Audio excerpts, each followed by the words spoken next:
Concentrate చేయటం అనేది అంత ఈజీ కాదు. అది మీ ఒక్కరి సమస్య కాదు. చాలా మంది ఎదుర్కొంటున్న ఒక పెద్ద సవాల్. ఈ రోజుల్లో సోషల్ మీడియా ప్రభావం మన జీవితాల మీద చాలా ఉంది. ఫేస్‌బుక్, ఇన్‌స్టాగ్రామ్, వాట్సాప్ మెసెంజర్‌ల మోతలు, ఫోన్ కాల్స్ రోజంతా మన దృష్టిని ఆకర్షించడానికి పోటీ పడుతూనే ఉన్నాయి. ఈ హడావిడిలో మనం ఏదైనా ఒక పనిని పూర్తి చేయాలి అంటే కేవలం మైండ్‌ఫుల్‌గా ఉంటే సరిపోదు. కరెక్ట్‌గా ఫోకస్‌తో ఉండాలి. మరి అంత ఫోకస్ మనం చేయగలమా? యెస్, చేయగలం. ఎలా అంటే వీడియోని స్కిప్ చేయకుండా ఎండ్ వరకు చూడండి. ఉదయం నిద్ర నుంచి లేచాక మన మైండ్ క్లట్టర్‌తో నిండిపోయి ఉంటుంది. ఇది చెయ్యాలి, అది చెయ్యాలి అని చాలా ప్లాన్ చేసుకొని ఉంటాం. కానీ నిజానికి అవన్నీ మీరు చేయాల్సిన అవసరం లేదు. మీ గోల్‌కి ఉపయోగపడే పనులు ఏవైతే ఉన్నాయో వాటిని సెలెక్ట్ చేసుకొని వాటి మీద కాన్సంట్రేట్ చేయండి. మిగతావి ఖాళీ టైంలో చేసుకోవటం లేదా కొన్ని పనులను వేరే వాళ్ళకు అప్పచెప్పటం ఇలా ప్లాన్ చేసుకోవాలి. ఇలా ప్లాన్ చేసుకోవటం వల్ల మీరు దేని మీద ఫోకస్ పెట్టాలో మీకు అర్థమవుతుంది. Your first step is to stop. కొన్నిసార్లు లేవగానే మనం చేయాల్సిన పనుల లిస్ట్ చూస్తే వెంటనే మనకు తలనొప్పి వస్తుంది. ఇన్ని పనులు ఉన్నాయి, ఇవన్నీ ఎలా కంప్లీట్ చేయాలి అన్న ఆందోళన మీకు స్టార్ట్ అవుతుంది. రోజంతా పరుగులు తీసి పనులు చేసినా మీ పనులు పూర్తి అయినట్టు మీకు అనిపించదు. కానీ ఒక చిన్న మార్పుతో మీ ఫోకస్ ని తిరిగి మళ్ళీ మీరు పొందవచ్చు. ముందు మీరు చేయాల్సింది ఒక్కటే, ఒక్క క్షణం ఆగటం. మీరు చేయాల్సిన పనుల గురించి ఆలోచించండి. ఏ పనికి మీ టైం, శక్తి సరిపోతుందో గుర్తించండి. ఇలా ఆగి ఆలోచించి చేయటం వల్ల మీరు చేసే తప్పులు చాలా వరకు తగ్గిపోతాయి. చాలా సార్లు మనం ఏదైనా ఒక పని చేసే ముందు ఒక్క క్షణం ఆగితే చాలు.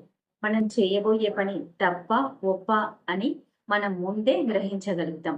ఇదే సూత్రాన్ని మనం రోజువారీ నిర్ణయాలకి కూడా వాడవచ్చు. మనం ఎమోషన్స్ తో తీసుకునే నిర్ణయాలను సరి చేసుకోవటానికి మన మైండ్ కి కొంచెం టైం కావాలి. ఆ ఒక్క క్షణం మన జీవితాలను మార్చగలదు. కాబట్టి ఏదైనా ఒక పని చేసే ముందు ఒక్క క్షణం పాస్ బటన్ నొక్కండి.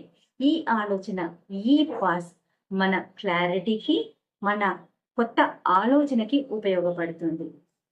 లేదంటే మనం బ్యాడ్ హ్యాబిట్స్ లూప్‌లో చిక్కుకుపోతాం. అప్పుడు మనకి అర్థం కాదు. మనం తప్పుడు దారిలో వెళ్ళిపోతాం. మంచి అవకాశాలను మిస్ అవుతాం. కాబట్టి రోజును ప్రారంభించే ముందు ఒక్క క్షణం ఆగండి, ఆలోచించండి. క్లారిటీతో సరైన డైరెక్షన్‌లో నడవండి. ఒక గొప్ప ప్రయాణానికి అప్పుడు నాంది పలుకుతారు. దీనితో పాటు ఇంపార్టెంట్ అయినది కన్సిస్టెన్సీ. ఆగటం ఎంత అవసరమో నిరంతరం కొనసాగించటం కూడా అంతే అవసరం. కన్సిస్టెన్సీ అంటే ఒక్కసారి చేసి వదిలివేయటం కాదు. రోజు సాధన చేయటం. ఇలా చేయటం వల్ల మన లక్ష్యాలను కలలుగా మిగల్చకుండా వాటిని నిజం చేసే డిసిప్లిన్ ని పెంచగలం. Focus on strengths, not on everything. ఒక్కోసారి మనం ఎంతో ఆశయంతో ఉన్న ఏ పనితో మొదలు పెట్టాలో మనకు అర్థం కాక ఒక పెద్ద గందరగోళానికి గురి అవుతుంది. ఇలాంటి సమయంలోనే జీవితంలో ఒక స్పష్టమైన దిశానిర్దేశం కావాలి. ఈ రోజు, ఈ వారం, ఈ నెల, ఈ సంవత్సరం, ఈ రోజు ఏం చేయాలి, ఈ వారం ఏం చేయాలి, ఈ నెల ఏం చేయాలి, ఈ సంవత్సరం ఏం చేయాలి, ఏం సాధించాలనుకుంటున్నారో మీరు ఒక స్పష్టమైన ప్లాన్ చేసుకోవాలి. కాబట్టి కూర్చోండి. ఈ రోజు ఏం సాధించాలనుకుంటున్నారో చూడండి. ఈ వారం ఏం సాధించాలనుకుంటున్నారు, ఈ నెల ఏం సాధించాలనుకుంటున్నారు, ఈ సంవత్సరం ఏం సాధించాలనుకుంటున్నారు.